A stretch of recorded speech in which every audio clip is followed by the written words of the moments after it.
진보당 강성희 의원 강제 퇴장 사태를 두고 여야 간의 설전이 이어지고 있습니다.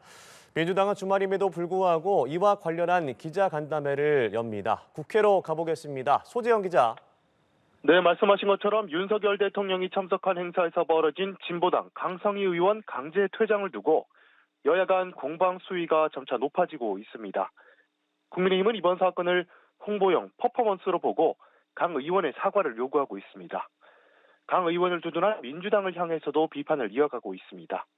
국민의힘 김민수 대변인은 전과 오범 국회의원의 고성과 폭력까지 편들며 어떤 음모론을 제조하고 있느냐며 민주당을 비판했습니다.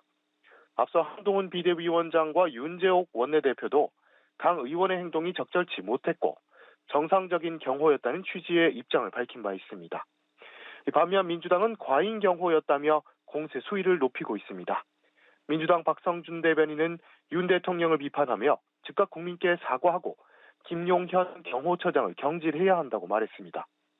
민주당은 조금 전 박주민 의원을 주축으로 이번 사건과 관련한 규탄 기자간담회를 열고 경호처가 과잉 대응했다는 입장을 거듭 밝혔습니다.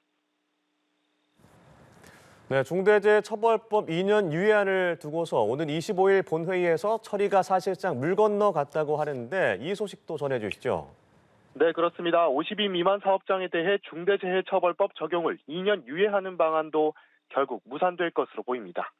오는 27일부터 중대재해처벌법이 50인 미만 사업장까지 확대 적용되는데요. 유예안을 두고 여야가 협상해왔지만 결국 오는 25일 본회의에서 개정안이 통과되긴 어려울 것으로 보입니다. 국민의힘은 법이 이대로 확대 적용되면 중소기업의 부담이 늘고 일자리가 줄어들 것이라고 밝히면서 민주당이 협상을 거부해 진전이 없다고 비판했습니다. 반면 민주당은 산업안전보고청을 올해 안으로 설치하겠다는 요구가 받아들여지면 유예를 논의해보겠다는 입장입니다. 네, 민주당의 공천관리위원회가 오늘 국민참여 공천에 대한 구체적인 기준도 발표한다고요. 네, 그렇습니다. 앞서 지난 18일 열린 공천관리위원회 2차 회의 이후 민주당은 국민 50만 명에게 의견을 물여 공천 기준을 반영하는 이른바 국민참여 공천을 하겠다고 밝혔습니다. 임혁백 공천관리위원장은 국민이 공천 기준을 설정해 주는 것이라고 의미를 부여했습니다.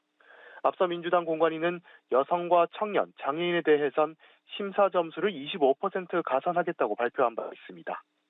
오늘 열리는 3차 회의 이후엔 국민 참여 공천의 의미와 그 구체적인 방안도 발표될 것으로 전망됩니다. 지금까지 국회에서 전해드렸습니다.